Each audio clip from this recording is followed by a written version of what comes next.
शुभ सकाळ मित्रांनो, व्हॉट्सॲप माय ओजीज. आज आहे रविवार आणि आपण आज निघालो आहोत एकविरा मातेच्या दर्शनाला. आणि खूप दिवस राईडसुद्धा केली नव्हती आणि थंडीसुद्धा वाढली होती. तर थंडीचा मौसम म्हणजे रायडर्स लोकांचा महिना, म्हणून आपण एकविरा आईपासून सुरुवात करायचं ठरवलं. आणि एकविराचं दर्शन घेण्यासाठी आम्ही रस्त्याला लागलो. आणि निघतानाच अशी सोनेरी सकाळ बघून मनाला शांती भेटली, खूप आनंद झाला.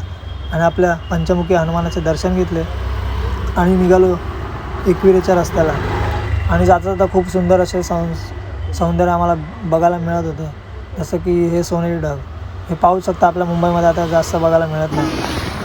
आणि जाताना आपल्याला खूप रायडर्स असे भेटले ज्यांच्या खूप स्पोर्ट्स बाईक होत्या, निंजा वगैरे.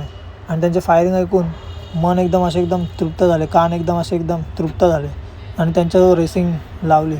आणि तुम्हाला माहिती आहे आपली गाडी कुठली आहे, आपण कोणाला ऐकत नाही. सगळ्यांना मागे टाकत आम्ही खोपोलीपर्यंत पोचलो.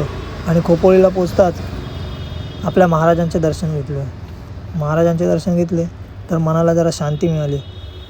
आणि आम्हाला लागली होती खूप सारी भूक, म्हणून आम्ही आपल्या घाटामध्ये इथे नाश्ता करायचं ठरवलं. जिथे आम्ही हरवेळी नाश्ता करतो तिथे खूप छान नाश्ता भेटतो. तुम्हीसुद्धा कधी आलात तर इथे नक्की ट्राय करा.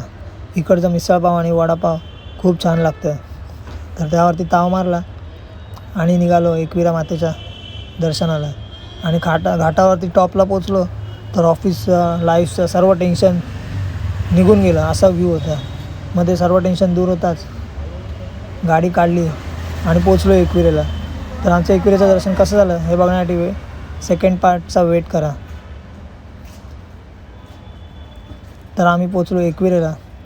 तर मित्रांनो, टाटा बाय. आईलो.